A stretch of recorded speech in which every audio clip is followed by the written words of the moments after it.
Mike, please give us a brief bio on yourself. I'm 30 years old. I'm 6'2", average between 240, 260. Was very athletic in school, bench pressed 375 pounds, ran to try and lose weight and stay fit. And I've just tried staying pretty well in shape most of my life. From the age of 3 to the age of 10, Mike, you had a huge fear of werewolves. What's the story behind that?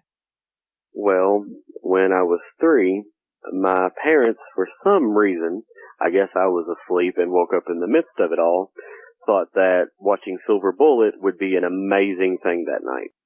And because of that, from the age of 3 until about 10, I had such a horrible fear that I could say the word werewolf in a day, maybe twice, and that night I would have a horrific nightmare.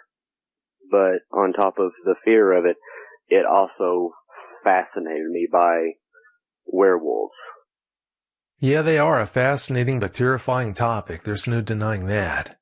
Do you still watch werewolf movies and study them? Yes, I do.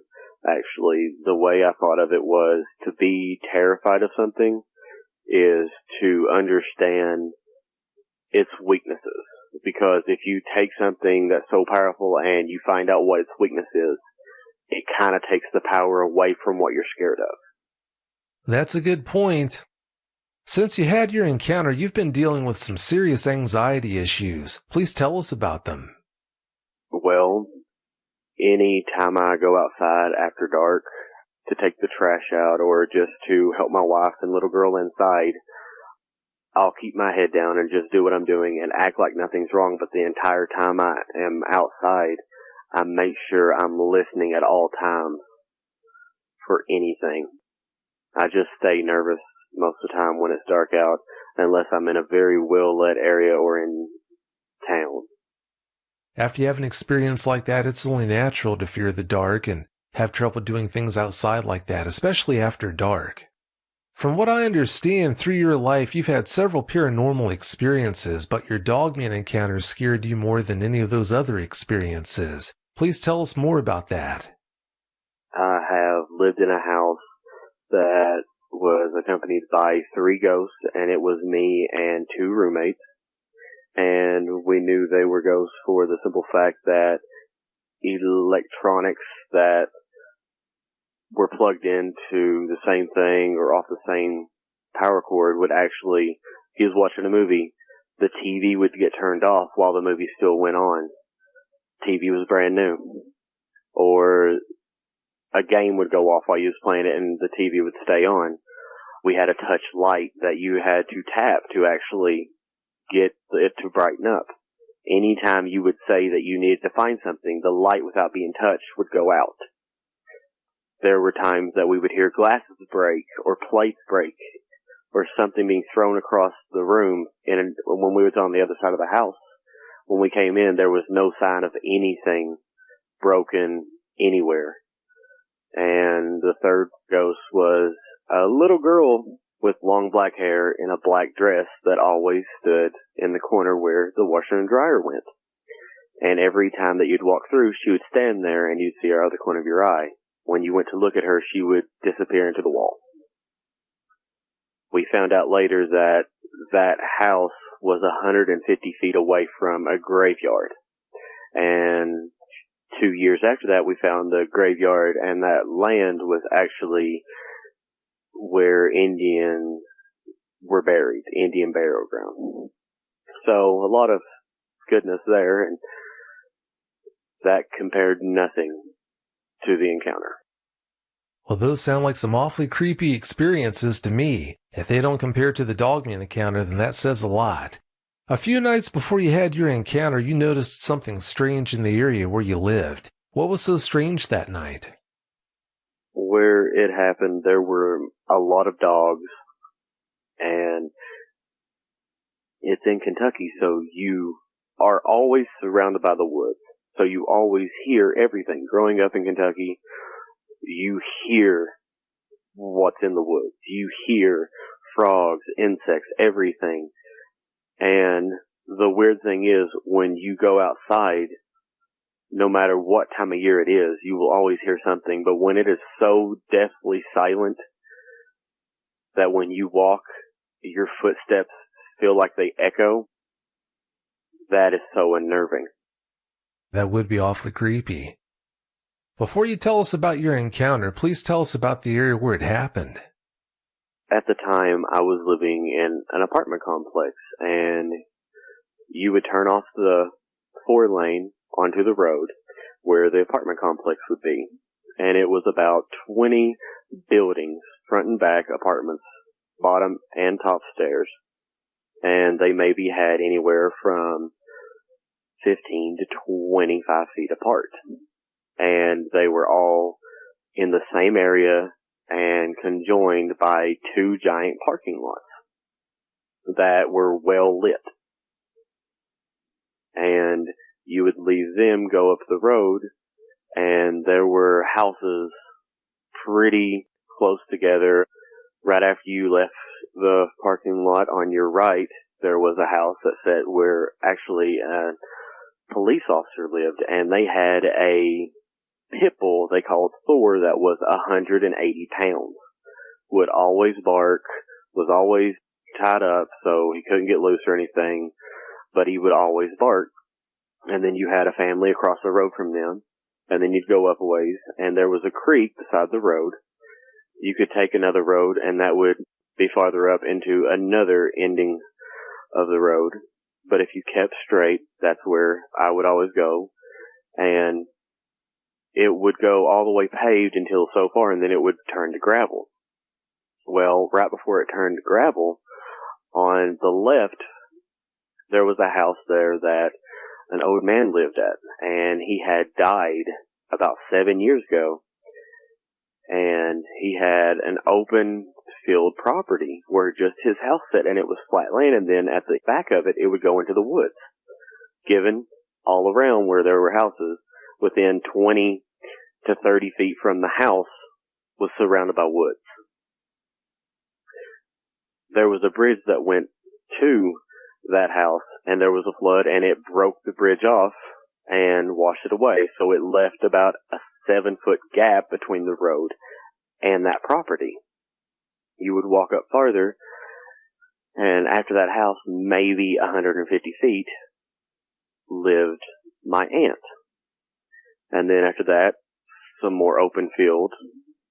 There's 2 more houses, and then after you go past that, on the left, on the top of a hill that was gravel, lived my cousin. And I would go there frequently just to relax, play games, just spend time with, because we've always been really close, like brothers. And if you go farther up the road, it would go and show maybe 2, 3 more houses, and then it was nothing but open forest, and you could go up the creek into the forest, which was a 4-wheeler trail. It sounds like it was a pretty sizable forest. You are surrounded by the forest at all times. It basically was a giant bowl.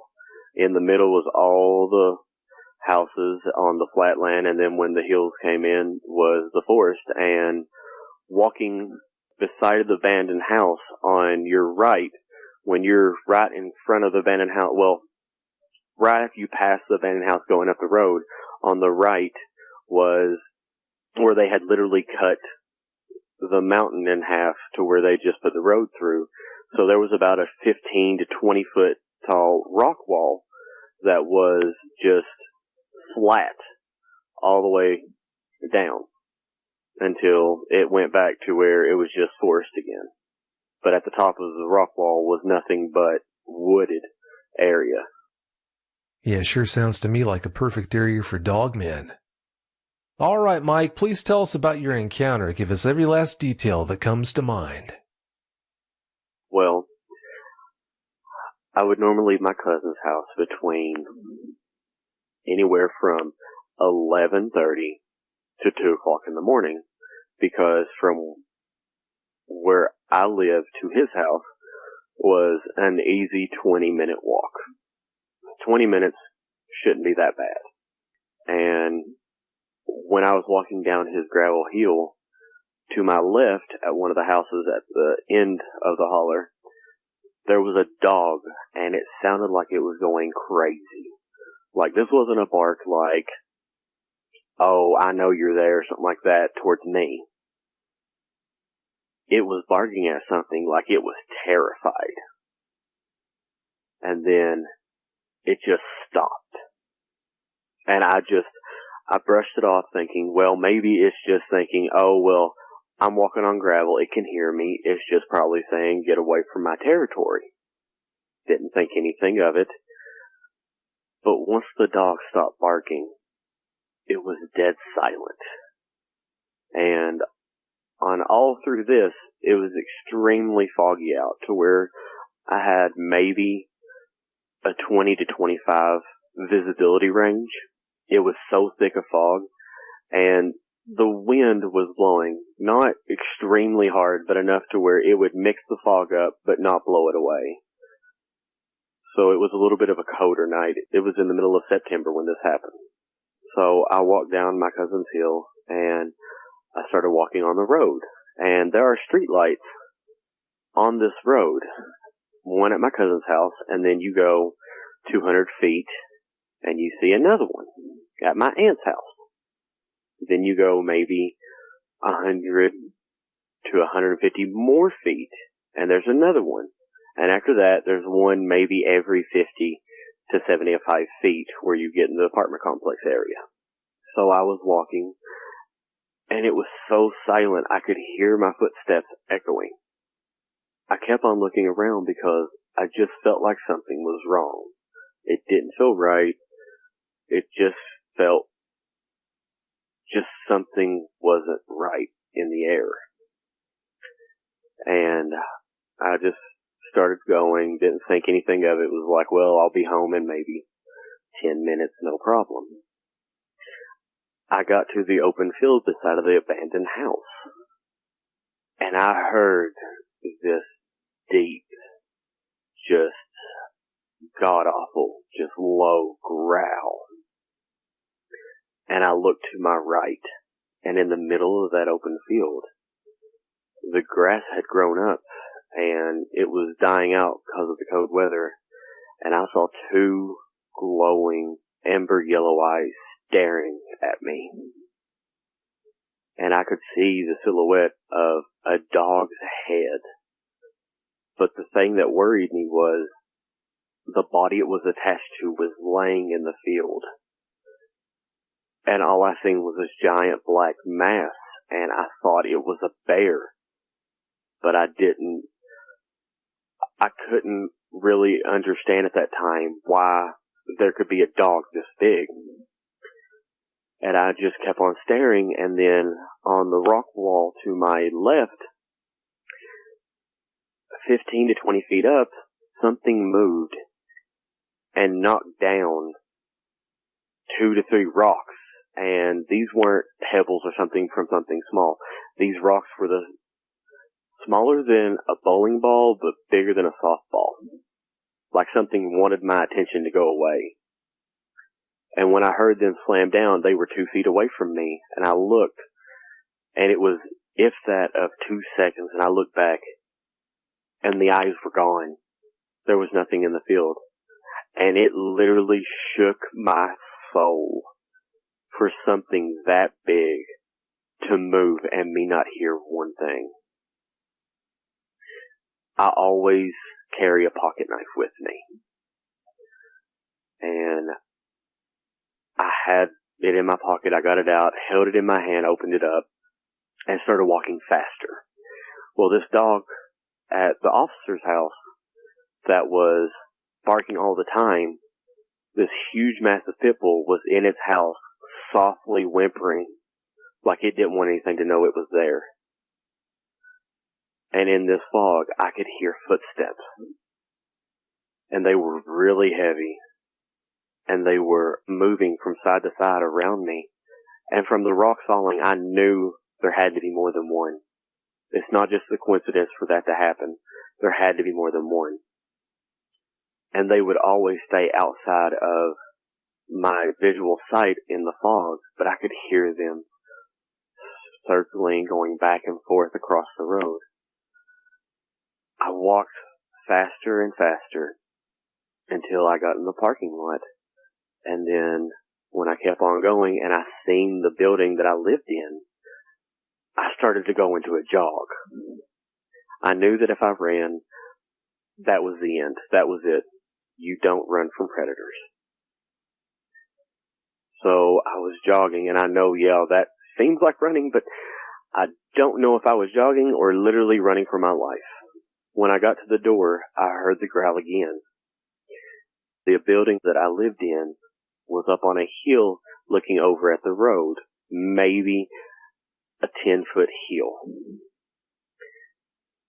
And when I looked over, I saw the silhouette of this giant dog, just the head and its eyes glowing, looking at me. When I got inside, I locked the door and I locked the deadbolt. And I was shaking and sweating profusely. I got inside and went to my room. My wife and my little girl at the time was about 5 months old. And the pure fear that if this thing would have came inside, I know the knife wouldn't have done anything. I know I could not have done anything to stop it to get to them. No matter if I threw my life in front of it, it would take me as a snack and I would not be nothing to it. In our bedroom, the bed was against the window. My wife slept close to the door, my little girl between us, and I slept towards the window. I went to crack the blinds, so I could barely peer out, and I thought, well, if I barely crack it, nothing will be able to see me inside. And beside of the apartment is a basketball court, and on that basketball court is a telephone pole that has a street light attached to it.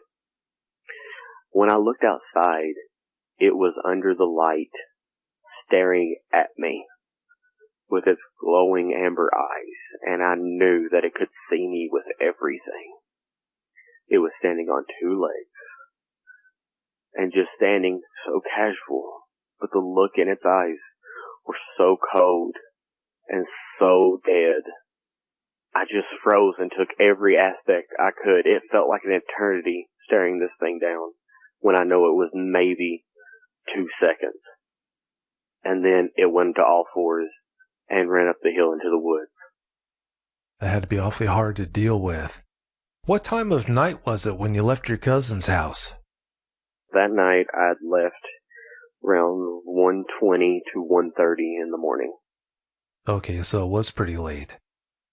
As accurately as you can, please describe the dog man you saw that night. Picturing the size of the telephone pole to the broadness of its chest, shoulder to shoulder, I would say at least its shoulder to shoulder was 4 to 4.5 foot wide. When I saw it in the light, I noticed it wasn't black, it was actually gray. It was darker gray, but its like underbelly and stuff like that was like a lighter gray. Its ears were tilted forward. Its head was tilted down. I could still see its teeth even with its mouth shut, bearing out. I don't even want to call it paws. It had hands. They were huge.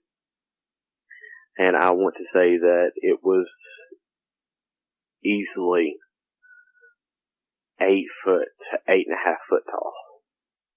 Its legs were bent back like a canine.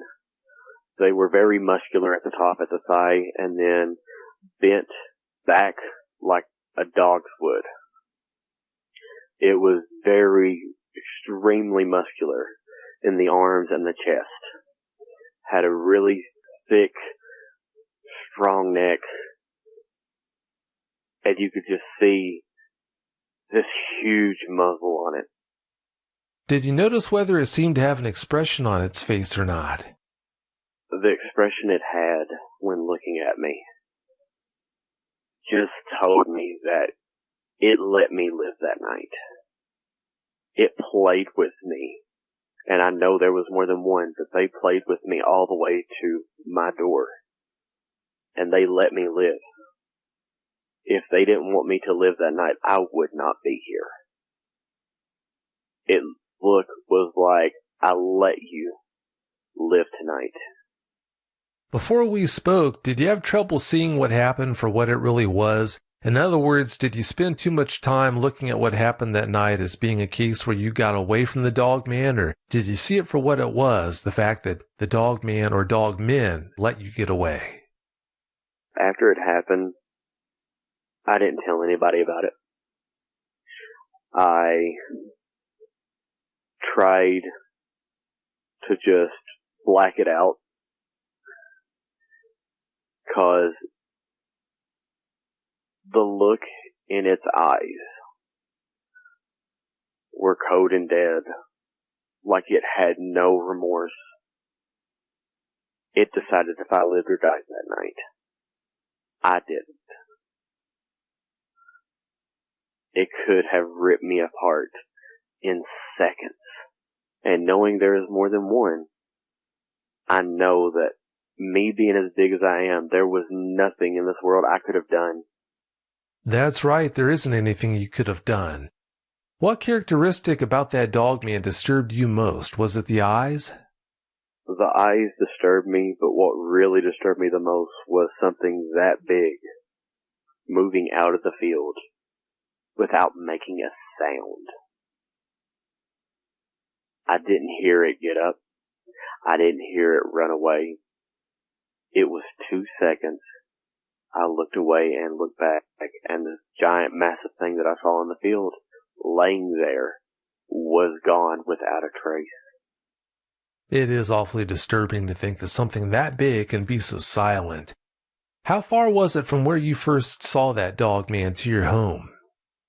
I was about 10 minutes of walking from my home. And that night, I'm pretty sure I made it from where I first saw it. And when I first saw it, it was about 15 feet away from me. But just enough out of the light to where I could just see a silhouette of it. And I made it home, I'm most likely going to say within 3 minutes, if not sooner. Oh, I'll bet you did break a couple of land speed records getting home. I can understand that. For the last 2 years, you kept several fears that stemmed from that encounter to yourself. What's been the prominent fear? Seeing one again. Where I live in Kentucky, like I said, there's woods everywhere. Even on the outskirts of town, it's surrounded by woods.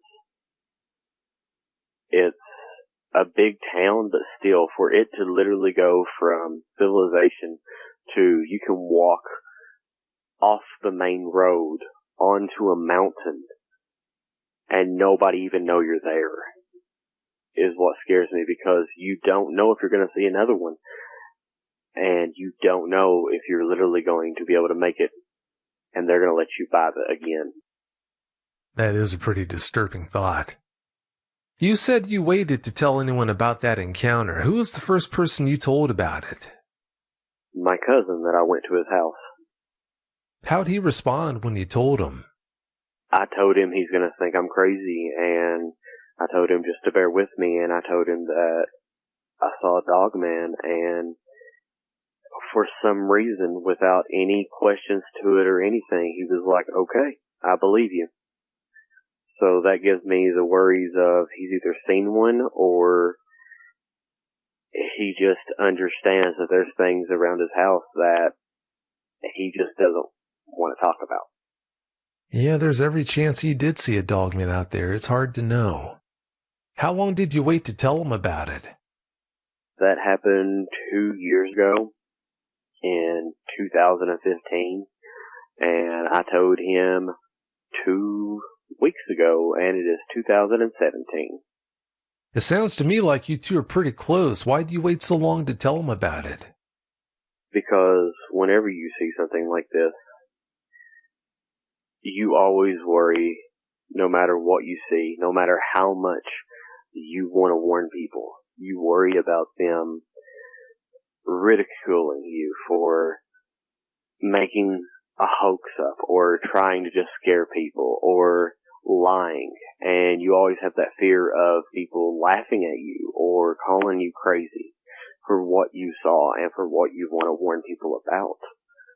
But out of that worry of being ridiculed, being put down, oh, this person's crazy, that's so funny, why would you think of something like that? They're not real. That worry just sinks down inside you, and you're so worried about what they'll say, what they'll think, what they'll do. And to be honest, I've listened to your show for about a month now, and listening to the eyewitnesses and everything, really, for them to come forward and for them to tell you about what they saw and me to understand that's what I saw, helped me to where I wanted to contact you so I could let you know my encounter and let people know, hey, they're just not over here or just in this state. They are everywhere. You just don't see them. Yeah, they are in a lot more places than most people would ever imagine. Besides me, is he the only other person you told about that experience? You are the third person that I've told. I told my cousin, I told my wife, and then I told you. When you told your wife about it, was she good about supporting you, or did she laugh at you? She's always been good at supporting me, even if she didn't have the same thoughts as I did of something. She understood that it shook me to the core. She asked me why I didn't say anything for 2 years, and I told her it just really worried me and bothered me that much. And she said, okay. Even if she doesn't believe it, she supports me. If that makes any sense. That does make good sense. I could have read you wrong on this. I'm just wondering, is the fact that you're a big tough guy but you were so afraid of that dog man that night one of the hardest things you've had to deal with because of that encounter? Yeah. I've never been the one to fight people or anything like that, but I've always been the big guy, and I never liked somebody picking on the little guy. So I'd always be the one that was big enough to stand up to somebody and be like, you need to stop doing that. The pure size, the pure mass of this dog man. I had a pocket knife with me that night. Every fiber of my being, I knew that that pocket knife was no more help than me picking up a twig. You feel so vulnerable, and to the point to where you could never fathom how weak and defenseless you feel until you stare one down and you understand that you're not on top of the food chain. This thing literally could rip me apart in 2 pieces, and it didn't even seem like it would break a sweat. And to know that, and to know that if it had broken into the house that night, there was nothing that I could have forcibly done to stop it. The fear of knowing that and having the fear that if it comes in, you wouldn't be able to stop it going after your wife and daughter is the most terrifying feeling there is. Thank goodness you knew better than to try and let the wind out of that dog man with that knife that night. Which aspect of seeing that dog man was worse for you, trying to deal with the trauma of actually seeing it that night or worrying about the safety of your wife and daughter? I have insomnia, so I normally will go a day and a half easy before my body just stops and I fall asleep. After that happening, I didn't sleep for 3 nights. Laying awake, always making sure I was knowing what was going on, knowing what was around me. After that night happened, we would always have the window cracked, just slightly, maybe an inch open, and there's a screen on the other side, a metal screen. And this would always happen when they were asleep, and I'd be up and I'd be playing on my phone or just sitting there in bed, just enjoying the comfort of being around them. And the light from the basketball court would always shine in, so you could always see it. Even with the blinds closed, you would see this yellow light shining on the blinds, giving some light to the room. And there were nights that you would see this huge shadow that literally would make it seem like somebody just turned a switch off on the street light and turned it off for a split second. It would black out the street light running by the window. That happened for 2 days after my encounter. And after my encounter, 2 days also later, Fish and Wildlife was around the apartments that I lived in, and they were measuring on the electrical poles that had the streetlights on them. And I asked a friend of mine why they were doing that, and they said that they were measuring the height because they felt like a bear was marking its territory. It was 8 feet off the ground. You mentioned your insomnia. Did you ever have any problems with nightmares because of that incident?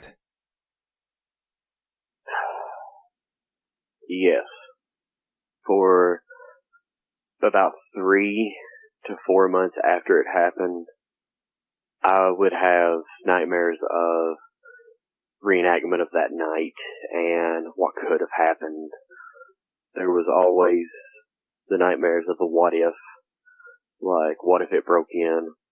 You just have so many fears and everything that it builds up inside you, and the nightmares can just become so realistic that you wake up and you're in a dead cold sweat, and you have to literally wait a second and look around to make sure you're okay and where you're at. Yeah, that sounds like a pretty hard nightmare to deal with. If you can't get any peace in your sleep, then you just can't get any peace, period. That's horrible. What do you think most people who listen to this show have wrong about what it's like to have a dogman encounter, Mike? To have a dogman encounter, when I was younger, I had the fear and everything. I always had the scenarios in my head. Well, what if I saw one? What would I do? If I saw it do this, how would I react? When you see it, no matter what you think, no matter how big you are or anything, there is a primal fear that will shake you to your core.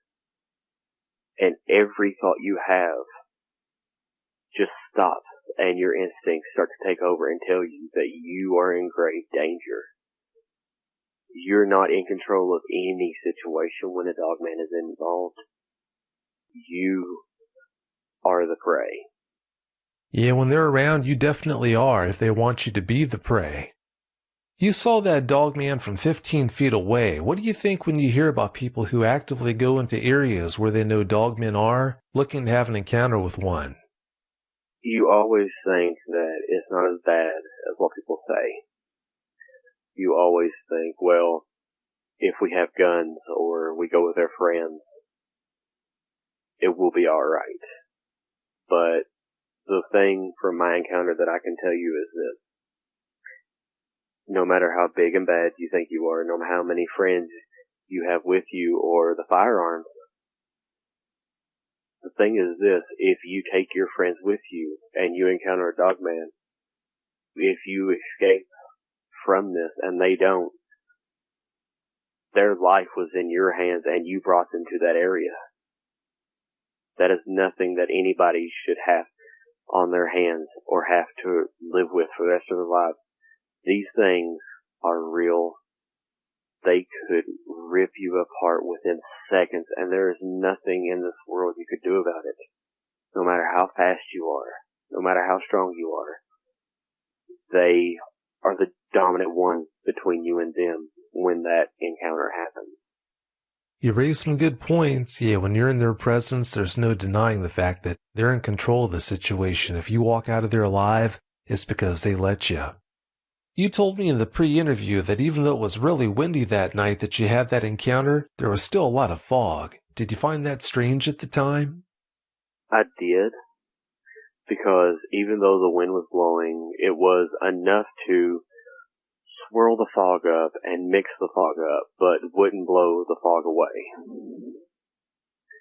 And I always just had the visual of about, like I said, 20 to 25 feet. There was no farther, no nothing, but I could always hear them just outside of my visual. With it being foggy like that, even though it was so windy, it sounds like something out of a horror film. When all this was going on, when that dogman was just 15 feet away from you, did you ever smell any unusual scents? The thing is, I'm used to smelling dead skunks or dead animals, stuff like that, where there's woods all around. Like, you are used to smelling the forest. Stuff kills things. You smell it. I didn't smell anything really out of the ordinary. The one thing that just really caught me off edge was, out of all the silence of the entire surrounding area of the woods and everything being hushed, other than that growl, all I could hear was the water in the creek beside of me. Yeah, that had to be awfully creepy. Are there any aspects of your life that your encounter has affected that you wouldn't have thought it would affect? When I'm out at night, I'm listening for that silence or just something. I'm always aware and on edge when I go outside at night. So if I do hear something, or if it goes silent like that night did, I know that I need to get to a safe place. It's going to be some time before you can get back to good and handle things the way you want to be able to handle things outside at nighttime. Whether it's a year or 2 years down the road, who knows? But after talking with you as long as we did talk, I've got no doubts that sooner or later you're going to get to that point, and that's good news. Well, Mike, it's about time for us to get out of here. Do you have any closing comments you'd like to share? For the people that are looking for dogmen, like I said, you want to believe, and a lot of people see it as seeing is believing. But you have to think of it this way. What if seeing it is believing, but you don't get to tell anybody about it? That was the last thing you saw. It is a truly frightening sight. And the horror that you feel that literally shakes through your bones. You don't know if you're going to make it that night. I was lucky. They let me live that night. I didn't get away from them. There's no way for them to move that fast without me hearing for me to get away from them. They were playing with me all the way to my front door. Well, Mike, I'm so glad you're seeing what you went through for what it really was. That's the key to your recovery. So, like I said, that's really good news. Well, thank you so much for your time, Mike. Thanks so much for coming on the show and telling us about that experience. I really do appreciate it. Thank you for having me, Vic. Glad to. Have a great night, okay? You too. Thanks. Bye. Bye.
Hi, everyone. Thanks for listening to another episode of Dogman Encounters Radio. I'm Vic Cundiff, and I'll be your host for the show. If you've had an encounter of your own and would like to speak with me, whether in private or on the show, please go to dogmanencounters.com and submit a report. I'd love to hear from you. Well, it's Memorial Day weekend, and I hope everyone's got some great plans lined up. And if you've ever served in the U.S. Armed Forces, I want to thank you so much for your service to our country. Instead of airing a normal show tonight, I've prepped a special Nothing But Encounters episode for you. I hope you enjoy it. Leading things off, episode 130, Hondo. It was September, I believe it was the 17th. It was on a Saturday. Beautiful day. I woke up and I wasn't feeling too good. I've been suffering from post-traumatic stress disorder here. Kind of got a little worse. Things just started closing in. You know, I'm just going to go up to the mountains, just go hiking. It's a place right off the Appalachian Trail called the Nick Patch.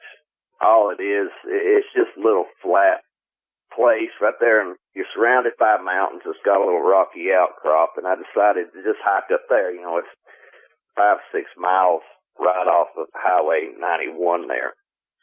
I grabbed my plate carrier, which is, if anybody's ever been in the military, you know what those are. You know, you've got your magazine holsters and stuff like that. The only thing I took was my knife. I tried to stay in shape, and believe you, that plate carrier, that thing weighs quite a bit. So I just decided, you know, just to get up and get away. I knew I was going to be up there overnight, so you know, I took some matches and a couple of MREs and just started hiking. I mean, it was beautiful. Like I said, there really wasn't a cloud in the sky. I would say it was around 70 to 75 degrees. So, you know, just a beautiful day to be up in the mountains. So I was hiking about, 3 or 4 hours, and I passed some hikers coming in. Matter of fact, 2 sets. There was 2 females and a male, the last hikers I saw coming out, and it was starting to get pretty dark. So I decided to go ahead and set up camp for the night. So, you know, I built a little fire and MRE and was just kind of chilling. Birds were singing, you know, squirrels getting ready to bed down. If there's any hunters out there, you know how they act, you know, right before they get up in their nest and bed down. It wasn't, maybe an hour and a half after I ate, that just all of a sudden everything just got real quiet. It could have been my imagination, but I swear the wind stopped blowing. And I heard a couple of twigs break, and I was, okay, you know, it could be some deadfall falling off some of the hickory trees that was around me. But then I heard a real heavy snap. And so I immediately put my back to the fire to try to get my night vision back, kind of get my eyes settled back on the darkness. And I'd say it wasn't 2 or 3 minutes after that, this thing the smell is what really hit me at first. It had a strong smell of cedar, and I knew there wasn't really too many cedar trees around where I was at, so immediately that kicked in that, you know, something's not right. But then just the smell of wet dog really hit strong. And then just literally out of nowhere, this thing came at me.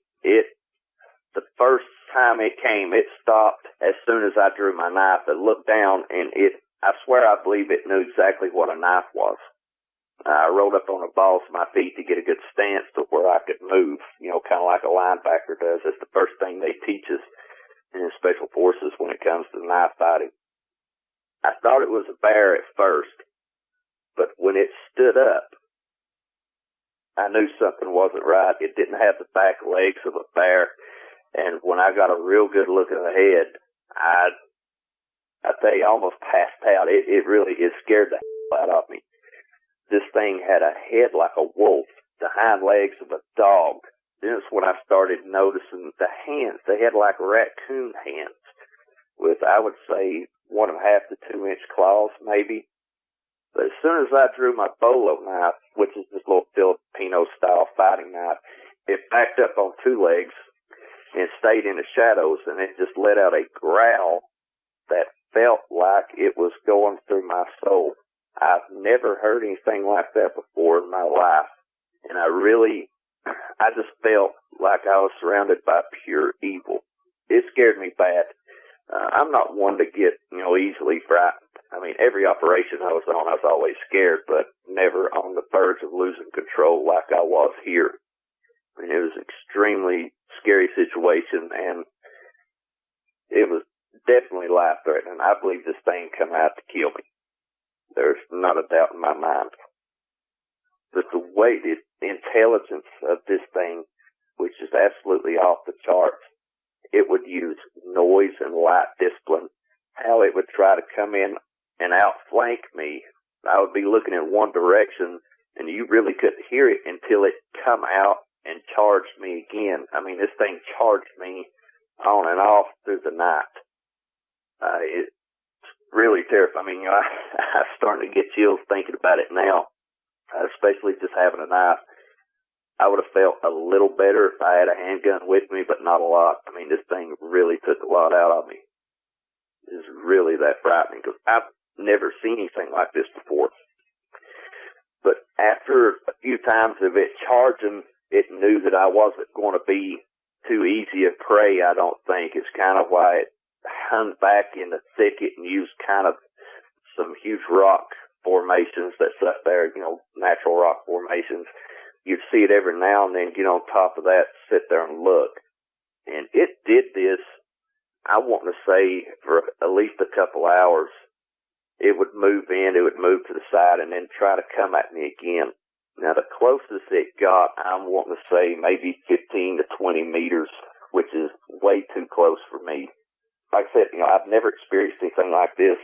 I've never heard of anything like this. I've used to watch werewolf movies as a kid, but I always thought it was just a bunch of bunk. I've never really believed in anything like that before. So it's definitely an eye-opening experience. I went through this for at least 3 or 4 hours. It didn't charge constantly. It would sit back and wait for 15 or 20 minutes or longer to see if I would kind of lax in my posture. That way it could get in and take advantage of me either falling asleep or just kind of getting in that trance mode where you're just so physically and mentally wore out. And I believe that's what it was trying to do, which tells me that these things are highly intelligent and an alpha predator. There's nothing like it anywhere in the woods around here that I know of. Extremely, extremely dangerous. Finally, I want to say it was around, I didn't have a watch on me, Vic, so I'm sorry, I can't really tell you exact time. It had to have been well over 5 o'clock when the sun finally started to come up, the first lights of day. And I think that's when it kind of I didn't know it had left until it started getting light. And I knew, that it wasn't anywhere close. And that's why I started egressing the area just to get out of there. And, I made sure the fire was out so it wouldn't catch the mountains on fire, and then egressed out of that area. And those were the longest 5 miles I've ever walked in my life. Because, it was still a little dark to where, there were still shadows, especially in those thickets, and I was just waiting for this thing to come out on me and wind up being a 411 case. So, the grace of God, I finally got out of there and came back home. Episode 131. Jill. I had spent the day with a new friend of mine. I'd met her at senior school. I was in my first year of senior school, doing what girls do, listening to music and doing girly things, doing a bit of makeup. However, it got a bit late. I missed the last bus. My mum couldn't pick me up because my parents were self-employed and they were quite busy with their own business. It meant that I had to walk home. It wasn't that much of a great deal because having grown up in the village, it wasn't that unheard of that you would walk home, either push bike or walk from village to village a lot. It wasn't abnormal to do that. I decided I'd walk. So we said our goodbyes, and there are two roads you can choose. Either you walk along the main road, which is a lot longer and a lot more dangerous because the traffic can be quite heavy. There's lorries and everything. Or you take the shortcut through the woods. Obviously, you take the shortest route. Well, I wanted to take the shortest route, and I take the route through the woods.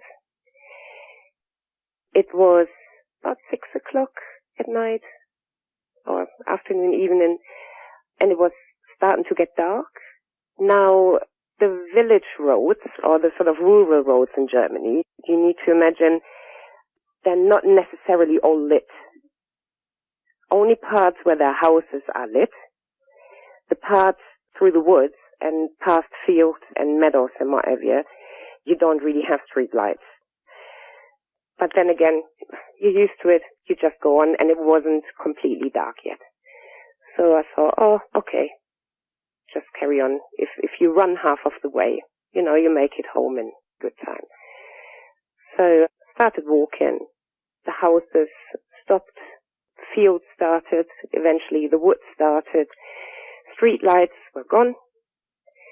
As soon as the woods started, I thought, oh, don't like it, because it was obviously getting darker by the minute, so I started running past the woods. And it goes down a hill a little bit. Obviously that helps with my running. And you run down this little hill, and there's what used to be an old mill, and this little stream and a bridge. When I got to that little bridge, there comes a bend, and you can see around this little bend, and I could see something sitting on the side of the road, and it looked like a big dog, just when you come out of that bend. And I thought, what's that? Looks like a big dog. Now, we've always had dogs, and I wasn't really particularly scared of dogs, but I thought, where does that dog come from? So it was a little bit uncomfortable, shall I say, but I wasn't scared. It was just a little bit uncomfortable because it looked quite big. So I thought, okay, obviously stop running. Started walking a bit slowly, and that dog started coming towards me. By that time, I reached sort of the edge of the woods, or there's always still it's not the main woods. How can I explain it? There's still sort of the odd kind of sort of bushes and some trees and whatever. It's never like a complete open area. And after about, well, it must have been seconds, that thing was right in front of me. And that was no dog. And it sat there, and I looked at it, and I thought, that is no dog. And my heart stood still, and I've never seen anything like it. Now, I've got to say, one of my aunties, who I'm really close to, she's actually a biology teacher. She has got her doctor in biology now, and I'm really, really close to her. And she does wildlife biology as well. And I've always looked through books with her, oh, look, this is this animal, this is that animal, and whatever. I've never seen anything like it. And certainly not around our area. If you live in a village, you know pretty much every dog, you know every cat, you know every hen, you know every bird. I'd never seen that dog. And I've never seen such a dog. And I've never seen that size of a dog. Now, it was still sitting there. And it looked at me. Now, I've got to say, it didn't look menacing. It didn't show aggression towards me, but I didn't need to because it was so huge. And I was frozen in fear. And then it stood up. It stood up on its legs, and I thought, this can't be real. The only time ever I'd seen dogs standing up was in a circus. But that was no circus dog. That dog looked like, I'm saying dog, it wasn't a dog. It was a dog man, what I know now.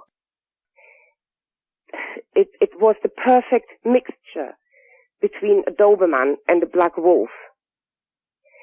If you would take a photo or a portrait of a black wolf and melt it together with a photo of a huge Doberman with the upright ears, then you would have what I've seen.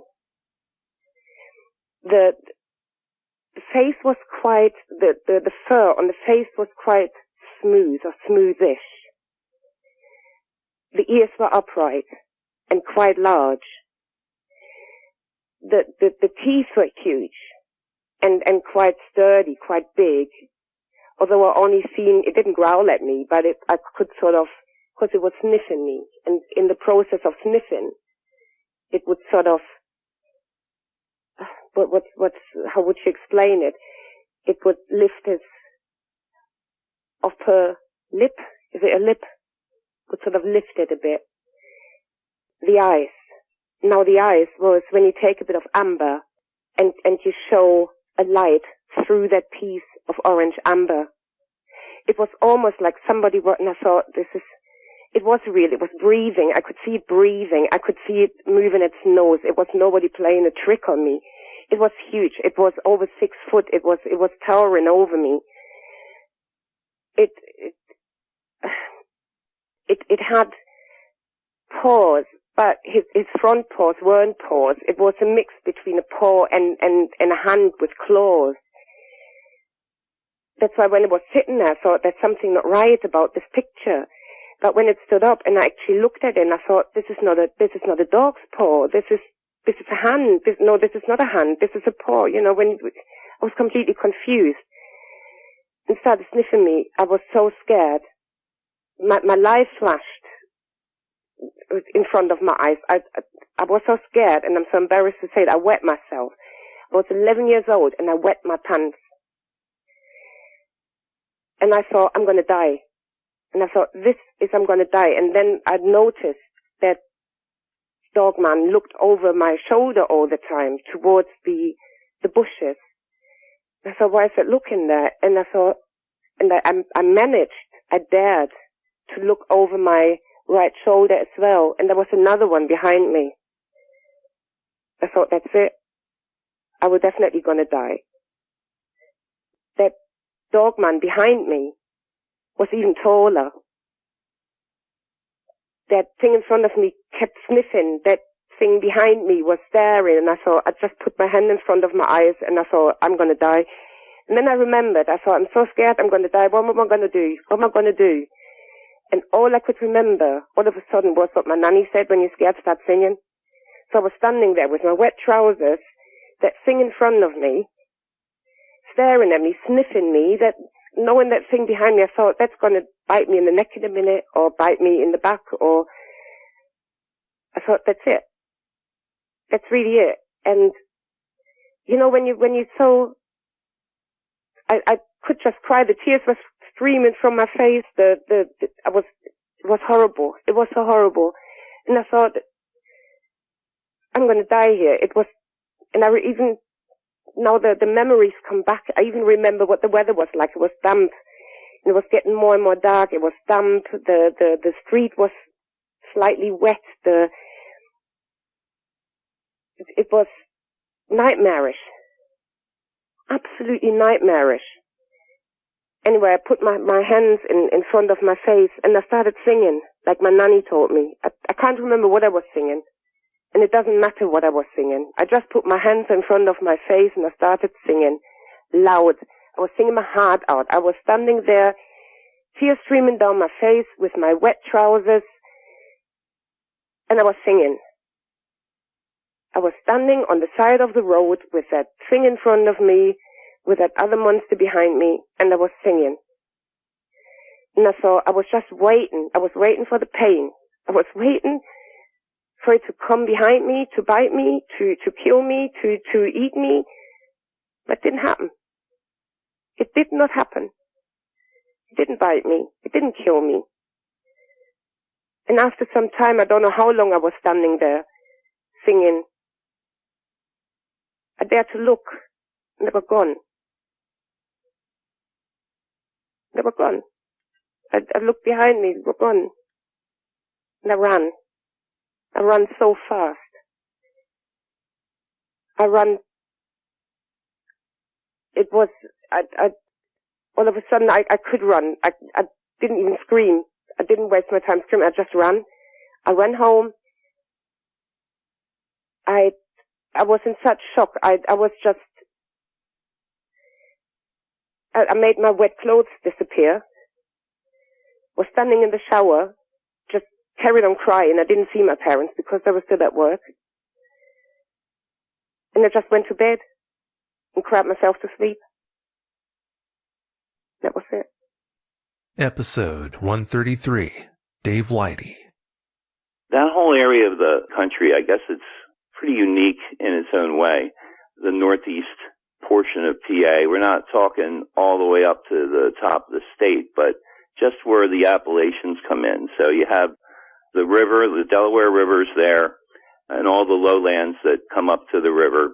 You have a lot of roadways, you have roads that run along the river, you have a lot of railroads that connect and interconnect in the area, and there's a couple of bands of mountains. I think the Blue Mountain is the first one. I don't know how many other mountains are connected to that or what their names are that come across there.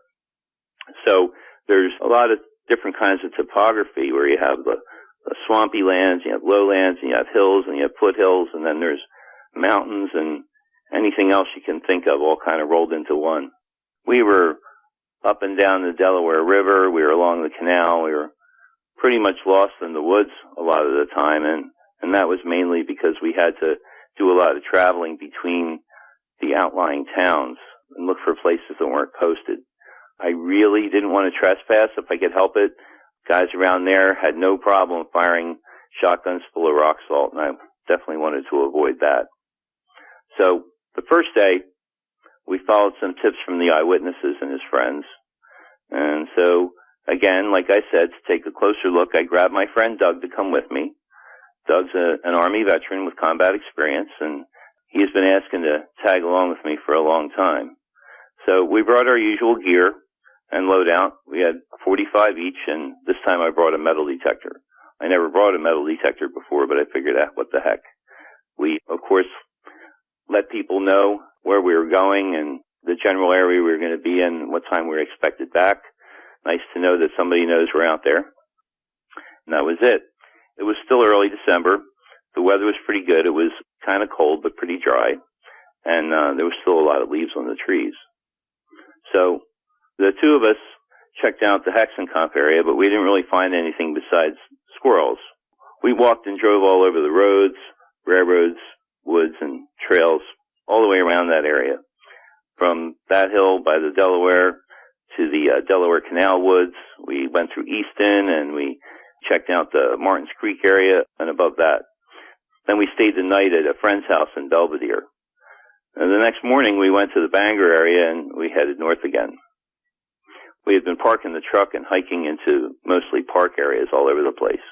We were looking around and then we'd come back out again, and that's something we just basically did all day. We found some caves, what looked like old mines, some cool railroad stuff, and some really dark patches of woods. One of them was near a nuclear power plant, and there was a few times that we were kind of really nervous, and a couple of times we felt that whole deadly quiet thing and watch feeling. The time that was most intense with that was in a patch by the Delaware River. It was at a place near a place called Foul Rift. I don't know if that's the name of the place of the Delaware or its actual town or what. I'm not sure, but it's close to Martins Creek and the power plant, and there's the quarry nearby. So we were careful to stay on park property. There's real security around those places, and I didn't want to tangle with those guys, but I'll tell you, I'd love to talk to them and see what they see and hear what they hear. Anyway, near dusk, we were walking through the woods by the river above the power plant, and it felt pretty desolate. So after about 30 minutes, everything got really quiet, and we both felt this intense watch feeling. It got kind of uncomfortable, and Doug and I looked at each other and non-verbally decided to stop where we were and just watch. After about 10 or 15 minutes, the forest noises came back, and that feeling we had just stopped. It's almost like the sun came out. We didn't see anything for sure, but we both later said that we saw shadows moving through the trees. It was too far away for us to say what it was, but it definitely felt really ominous. I actually have a theory about that silence, and I've experienced it many times. in different places in the country and different encounters or just out in the woods sometimes. Everything just goes quiet and you start looking around, see what's going on. I can understand if higher animals quiet down when there's a predator nearby, but that doesn't really explain why the insects stop and why the woodland sounds stop. And I've been thinking that it might be our own nervous system that filters out the noise when we feel threatened, and maybe that the silence is personal rather than environmental. I don't know, it's just a thought. I'd be interested to bring a tape recorder with me and see if the noise actually stopped or continued while I was having that feeling. So we left that area and thought about checking out one more spot on the edge of the Blue Mountains before it got too dark. At this point, I think that Doug was starting to get a little freaked out. He denied it, but I think it was pretty obvious. It was already getting pretty dark, so we decided to go back in the morning and give it another try. So we decided to stay indoors again. Sometimes we camp out and experience everything during the night too, but we decided not to do that. So I have some family that lives in Bangor, and we just kind of showed up. Actually, they were pretty happy to see us. We had a pretty good night, and we sat around a bonfire and hung out till pretty late. Just before we were turning in for the night, we heard two distinct howls from two different directions north of us. We all looked at each other, and someone in the group said coyotes. Doug and I didn't say anything, but I'm sure that we were both thinking the same thing. So we had a big breakfast with them and wound up staying way too long, and we left in the early afternoon. I was kind of tired anyway. I didn't really feel like walking around all day again, so we left and went north. Doug started to complain a bit more now as we were walking, so I was definitely going to make this our last trip. I know that a lot of his problem was that he was getting a little bit more freaked out, and I don't think the howls that night really helped at all. I think it rattled him a little bit. So, as I said, we decided to hike around this day in the Blue Mountain area and leave around dark, which really wasn't that far off anyway. I couldn't tell you exactly where we were. We were somewhere on Blue Mountain, Route 191. We were a little bit past two power line cuts that run over the mountain. We didn't see many houses, except for some a while back. And we didn't see any postings either. So we parked the truck and we headed into the woods. We were a bit past where the guardrail ended. So there wasn't really a trail, but there was an open area past the embankment. So we just headed up the embankment and straight into the brush and the rocks. We were about a quarter mile in. I noticed that some of the rock formations were kind of strange. There seemed to be a lot of deadfall in the area, too. The hill wasn't really too steep, but it was rugged, and our progress was slowed down a bit. I could hear Doug mumbling to himself back there. I was beginning to think that one of us was going to twist an ankle and all this stuff. But, again, I was noticing that the rock formations looked almost like a wall. It was really weird. It wasn't exactly man-made looking, but they had an unnatural look to them. I also knew if we kept going, we would eventually hit the Appalachian Trail, but that was maybe another half mile off or so. So we were walking and scrabbling up the hill for maybe another 20 minutes, and we started to hear voices coming from up the hill. Eventually, we saw some hikers coming down the hill, and they looked like they were through hikers from the AT. And I couldn't imagine why they were coming down here when they could have crossed the highway or they could have reached the Kirkridge shelter in about 2 or 3 miles. When they saw us, they seemed to get really excited, and they came down, and they were all talking at once. Eventually, we got it out of them that they had been stalked by a bear or something for 2 days, and they were totally freaked out. They wanted us to walk them down to the bottom of the hill, babysit them. So we did that. We walked them down to the road.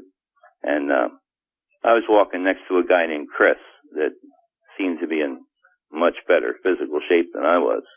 Anyway, I talked to him. I asked him where they started. He said that they started around Harrisburg. He said that they get together every year as a group, and they do about 100 miles every time, and they try and do it all in a long weekend. I think that's pretty ambitious. But I didn't say anything. He said they were scared off the AT. They were never scared off the AT before, but this time it was really weird. So I pressed him for information, and he finally told me that the bear they saw looked more like a wolf. And they decided to leave the trail when they saw it standing by a tree. He wasn't the only one who saw it, but it was a ways off. So they may have been wrong. They may not. They don't know. They just decided to call the trip off because they're all sufficiently freaked out. So we left them off down at 191, and they thanked us for the armed support. I had forgotten that we looked kind of tactical. I tried to imagine what we looked like to other people. They were really the first people we'd met. We were out in the woods, and that was a little strange. That we spent about 20 minutes with them and pointed out some nearby lodging so they'd know where they were going. I had imagined they knew where they were, but they accepted it gratefully.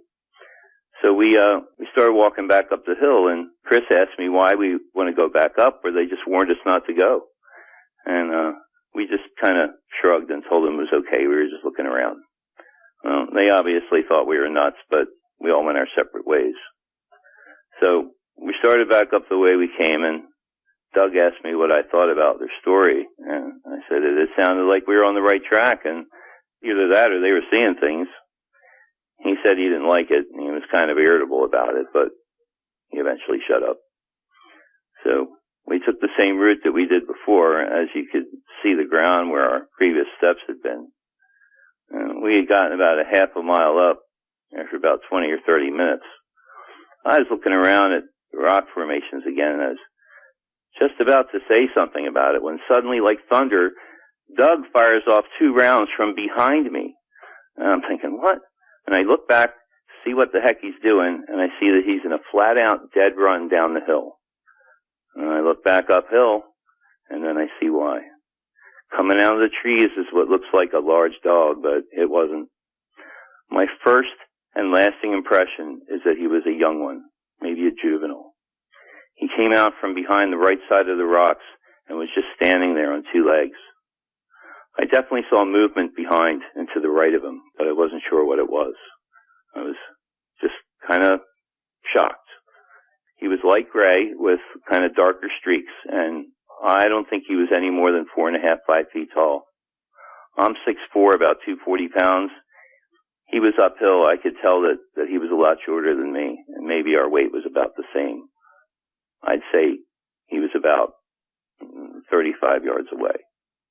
I know what I should do, but at that point, I was surprised and I felt frozen.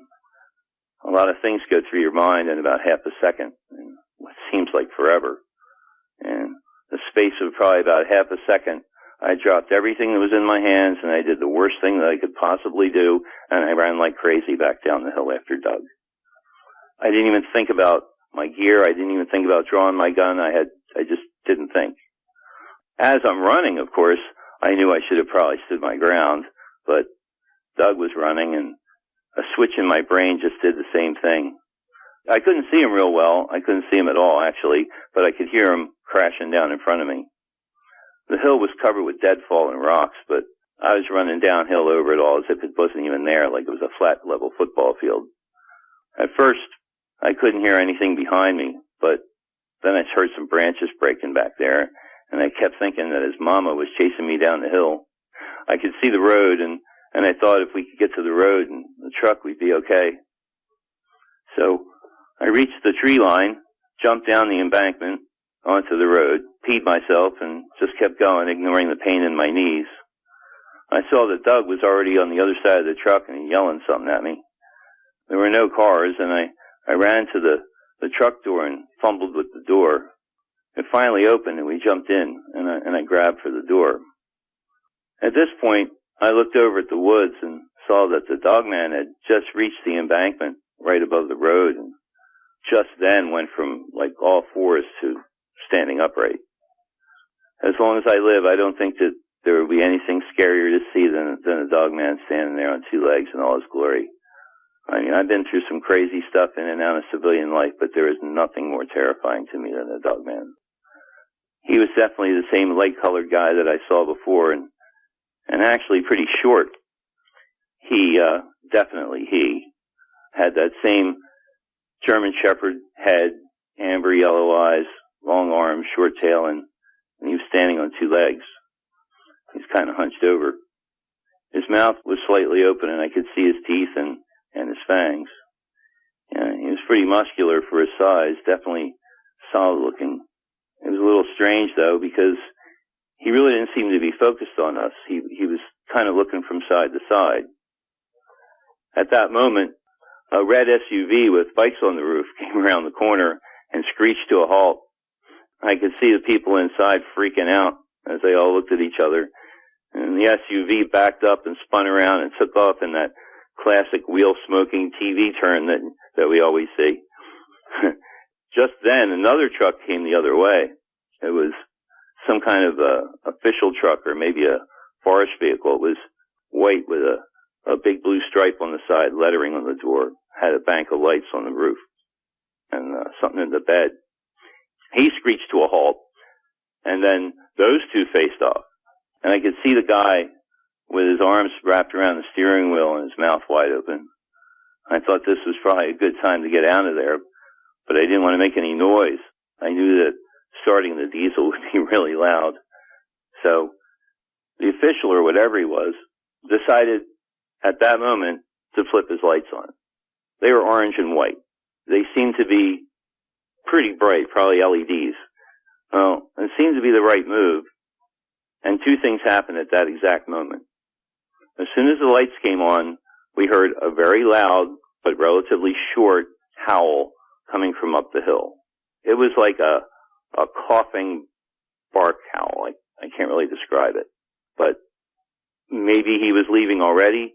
I don't know. But as soon as he heard that, he dropped off fours, made one single bound up the embankment, and was gone. As soon as he was within the tree line, he was completely invisible, like he blended right in. Wow. I could feel my heart pounding out of my chest. I looked over at Doug, and he was trying to crawl into the passenger footwell. Big help there. I looked over at the official, and he was just staring at me. I was thinking maybe he could give me something for my report in my head, but I thought, okay, that's cool. And I started to slowly open my door, and at that point he slams his truck into gear and takes off, screeching his tires the whole way. Okay, no help there either. I probably should have known better. These are the guys that tell us there's no mountain lions in PA either. So after a while I closed the door and started the truck and drove off. Episode 134, A Mill. It was basically when I just turned 7. My birthday had just passed, and my cousin had just had her birthday. She lived with my grandma at that time. My grandma would throw birthday parties, family gatherings at her house. The only thing is her house is a lot closer to Lake Nicaragua and the rainforest than my house. My house was a little closer to the city where my mom lived. And I will go there with my mom. Sometimes I will stay with grandma the weekend, go to school the coming Monday. This time, it was a gathering because of my cousin's birthday. And I basically was told by my mom, hey, listen, I need you to run an errand. Just come back quickly. We're running out of, because this is part of our tradition in our country, to always have cooked beans or tortillas. So she will give me the money, and I knew where the ladies that cooked it on the other subdivision is, and it was about maybe 37 to 40-minute walk. Not too far. I've done this before. I never ran into any problems or encounter anything. And I went a little late. It was around 5:15. When I went, I have the containers in my hand, and the road where I'm going has a creek. The creek on one side has rainforest, and the other side you have houses that are, the people live in. As soon as you get away from that and you head towards Lake Nicaragua, you start seeing that there's less houses, there's people. And at that time they were building stuff, so there was nobody living in there. They were building buildings that had no rooftop yet, houses made out of concrete block. But, you had a trail where you can, people use it to walk across. so they can cross the bridge and go to the other subdivision on the other side of the forest. And that's what I did. This time I took my time. I walked, so I wasn't thinking anything of it. Going towards the lady's house. When I showed up, I paid, and they gave me it was about a pound of beans and maybe about 10 tortillas, and put them in the containers. Got the money, put it in my pocket, and started heading home. My grandma's. Well, literally, it gets dark fast, as you said, because it is where the equator is. And I think it was around 6 or so. The only thing is, I know that was the time because my mom gave me a watch, and I cherished it, and it was a sports watch. And that's one thing I like, because I like the light. I will always check the time on the light. And I looked at it, and I was like, well, oh my god, it's already almost, 6:10, 6:15, and I'm like, well, I guess I, better run back, because I'm gonna be late. They're gonna tell me something. But walking 30 minutes back and forth makes you tired, so I ran halfway. When I got to the bridge, I stopped and said, I'm gonna walk it, because I'm not that far from home. I'm about maybe, at the most, maybe a mile or a mile and a half. I'm crossing the bridge, and I'm heading towards the development area. It was full moon. That was a good thing, I guess, in a way, because they had no lights in the development section. And the full moon, it literally shines everything. You don't really need you don't need light, artificial lights or lampposts to look. I could see the trail perfectly. I could see where I was going. So I'm walking on the trail. The development is on my right side. The creek and the forest is on the left. I'm starting to pass the development of where the buildings are. It was on a hill. And at the top of the hill, once I got to the top of the hill, there was the last building development. I had about 4 to 5 blocks left towards my grandma. But at that particular spot is where my encounter happened. And what happened was, as I'm walking, the trail got close to the door of the building, within maybe 5 feet from it. The doors were, not there yet, but it was an open building. Had no windows, had no doors yet. It was under construction. And it had no roof. So, as I'm heading in there, I'm heading towards the trail, I'm passing the building. Something growled. And at that time, my country was overrun with dogs with rabies, or dogs that were just out on the street, like homeless. And I thought, well, maybe because I like animals, maybe if it's a lost dog, I can, maybe feed it a little bit of what I have, or save it. And I guess in a way I was always curious. I was like, is it a rabbit dog? I've never seen one. I heard of them, but I've never seen one. And my curiosity got the best of me. As I'm walking, I walk back 2 feet on the door, and I turn and I see the room. It's empty, it's dark, but the moonlight is hitting it at an angle. I see one corner to my right on the room is clean. There's nothing there. And then I look to the left, and that's where I spot something odd. I see like a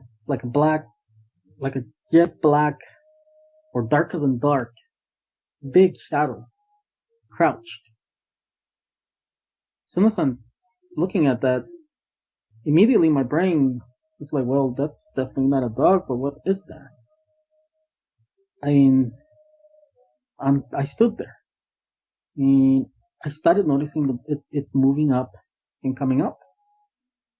As it came up, I saw the moonlight start showing features of it. The very first one that I saw was this, like, pointy black ears, which I found very strange. And then it kept coming back up, like it kept standing up.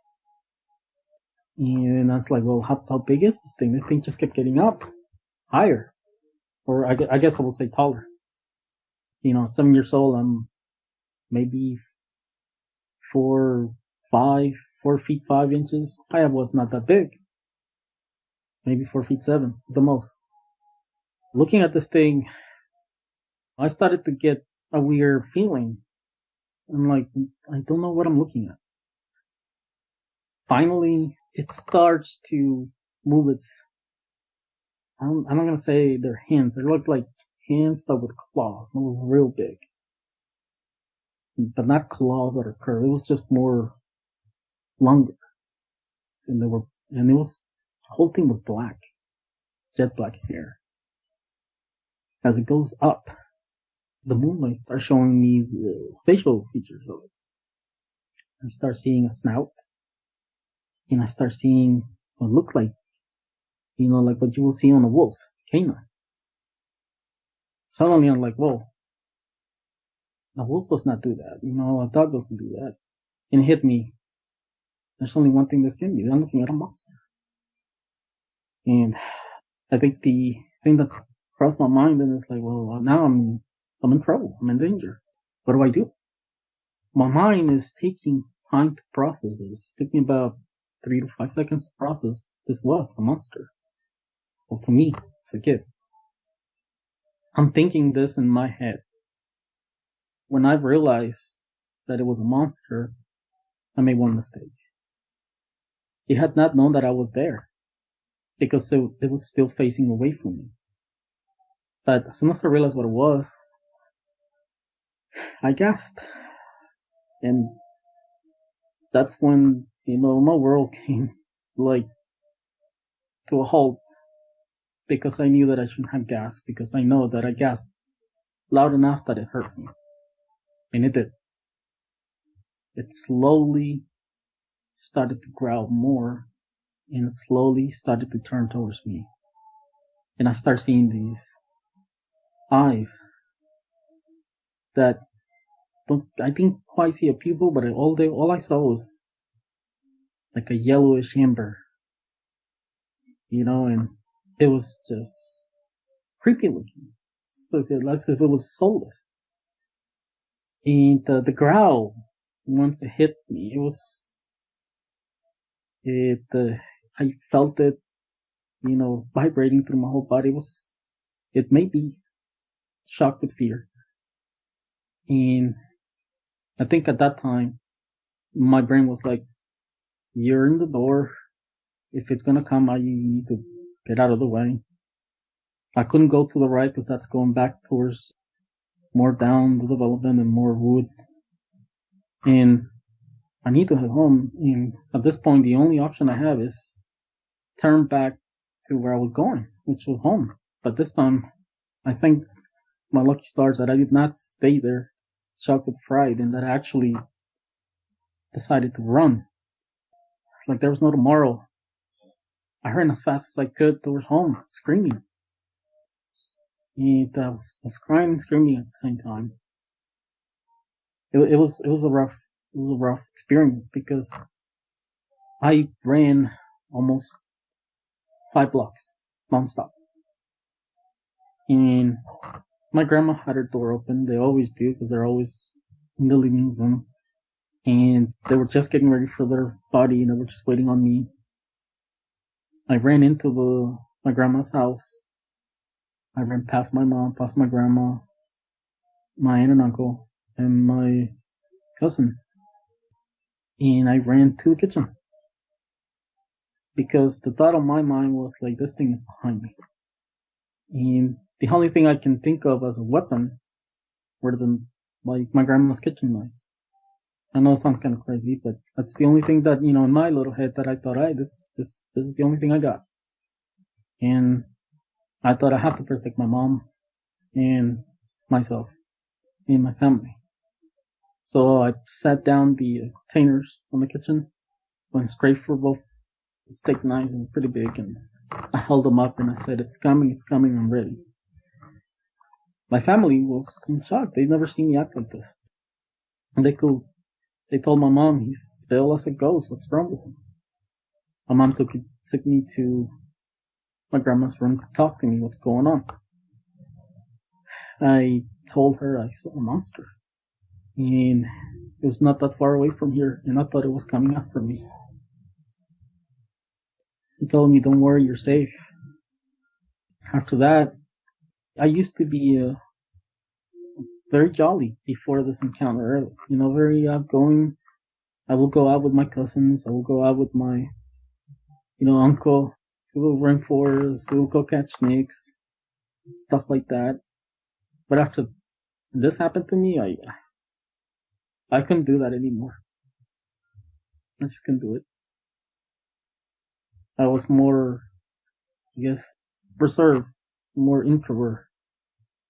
I would rather, stay at home, read a book or listen to music, something else. But I wouldn't go to the bookstore myself. No, not knowing that was out there. And the day after this encounter, I went back to my mom, to her home, and I thought I was going to be okay. Well, I'm sitting in my bed trying to go to sleep, and all of a sudden I go into a dream state, and I start having this nightmare about this thing coming at me. And my nightmares will always be it coming at me and open its mouth and trying to literally chop my face off. And I will always wake up in sweat, in fear, screaming. This happened for a period almost a week at first, and then it went down to every other week. And then it slowed down because I tried my best not to dream. I tried my best to tire myself so that I would not have dreams, because they were all just nightmares about this thing. And it was almost the same scenario, always running towards me. I wanted to try to block it out, and it took me about, at the most, maybe 9 months to do it, but it was tough to deal with on my own.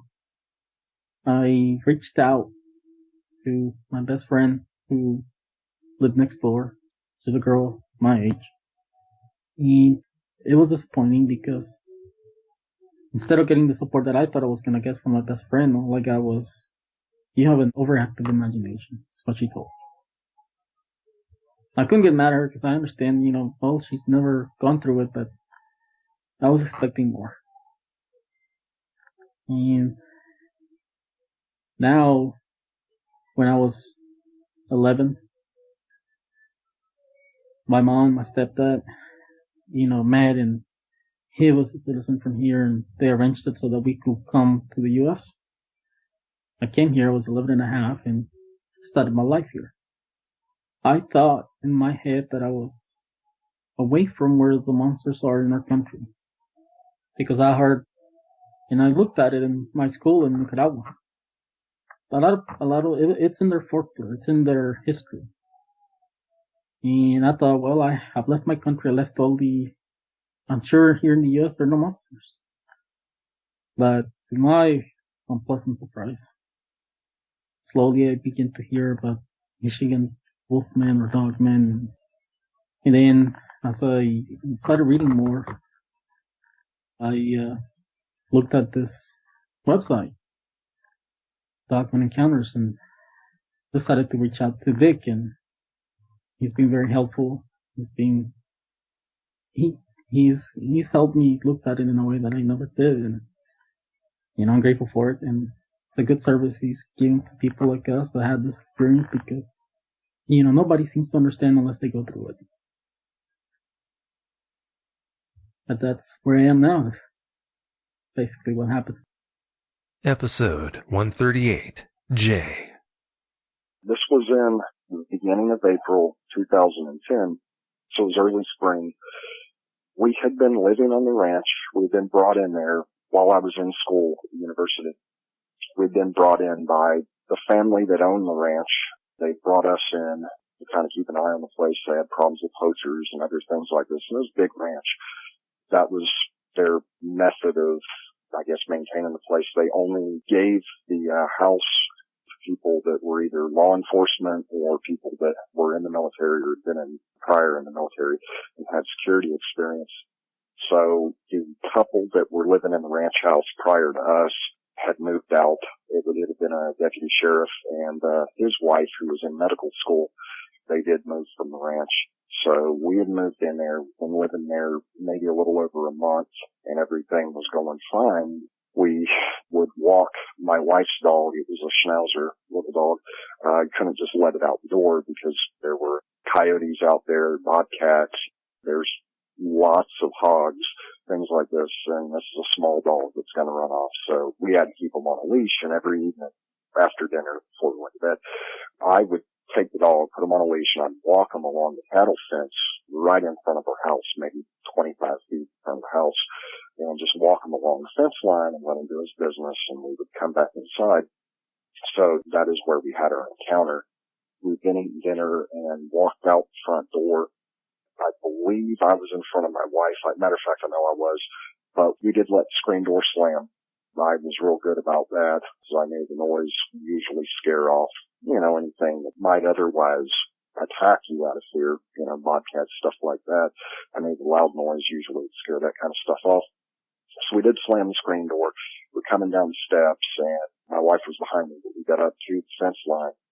I carried, at that time, 1 million lumen Coleman, like mini lantern, spotlight type deal.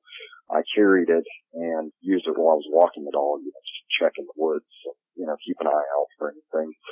So I carried that as well as a 45 in a shoulder holster, and, that was kept, just for security reasons. Again, we did have poachers out there. There had also been an order to kill any hogs on site. They were causing a lot of damage on the ranch and some of the farming area. So, those orders were there as well. So I did carry it for that reason. But anyways, we were walking the dog up in front of the house, and I was talking to my wife over my shoulder. And I don't know why, I just clicked the button on the spotlight and kind of fanned it to the right of me. And when I fanned it over in that direction, that's when we seen it. It was right there. I could not believe what I was seeing. It was, less than 50 feet from us.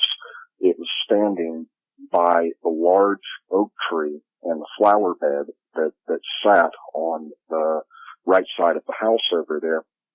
It was standing right next to that. The light caught it dead on, right in the face. I didn't know how to process what I was seeing. The head, it was the biggest head that I thought I had ever seen on any living thing, in my life, up close and in person. The eyes were just shooting, right at me. It was unbelievable. They were a orange yellow color, real deep. And, I remember, kind of, again, trying to figure out, what do I do? In my head, what is this? I screamed back at my wife. She's behind me, and I said, "Are you seeing this?" And she says, "Yes, I'm seeing it." And she's starting to cry, not cry, but she's, startled, and she's crying back, "Yes, let's get inside now," and she's done, took off running back to the front porch.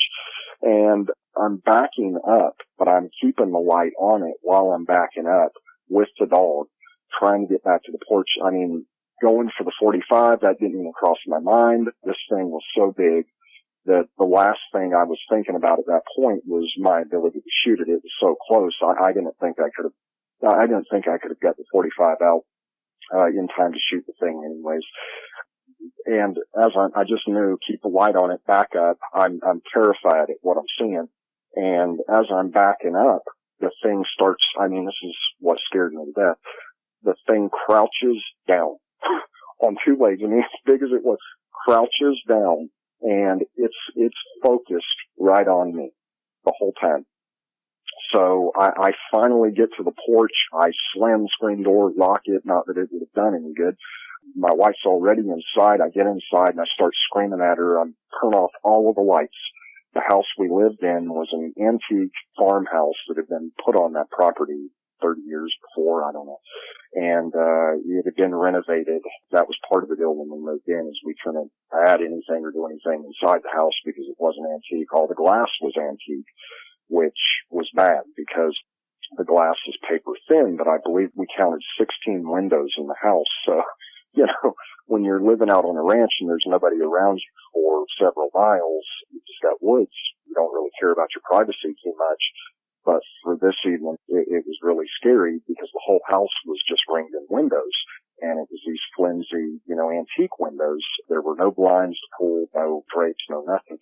So I get inside and I just start screaming at my wife. I'm like, cut all the lights off. She's like, what? So shut every light off. I'm going into defensive mode here, like we're under attack.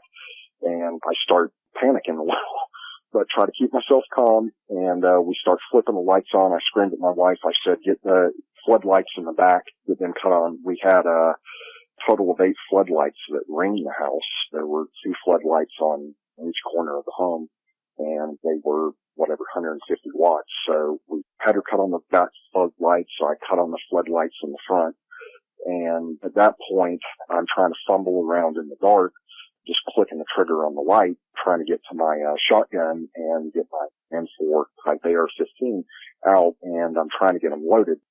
I kept number 4 buckshot tactical loads and the shotgun out there for rattlesnakes. We had a lot of rattlesnakes, and there was a possibility that I'd go run off a poacher or something. That's what I took. I knew what I seen, that wasn't going to do it. I get a box of double-aught buck and some slugs, and I start loading that in the shotgun. And even that, I would have been afraid shooting at this thing with that at too far of a range. I got my AR-15 out. I got a little light on it hooked up, and I did get a magazine in, and I felt a little more comfort because I assumed at that point, okay, we're inside. If it is coming for us, it's going to be coming from the light to the dark. I've got dark on my side, and if it does manage to get into a window, while it's getting into the window, I thought at least with, the M4, if I can pop it a few times right in the head, that should put it down regardless of how big it is. That was my thinking at that moment. So my wife's crying at this point. She has started crying actually. And, she's freaking out. I want to leave. And I knew, that was a bad idea. We had 3/4 of a mile to drive to get back up to the main gate. And then we had a security gate that would take, a good 30 seconds to open itself. Obviously something this big, we weren't going to outrun it in the car, trying to get in the car and get away. We had even had, deputy sheriffs in the past that had come out on the ranch for other things, make that comment about how far back we were. So I knew we weren't getting out of there in the car that night, and we were just going to have to wait it out and sit. So I'm trying to calm her down, and we, like I said, got all the lights off inside, and we just sat there.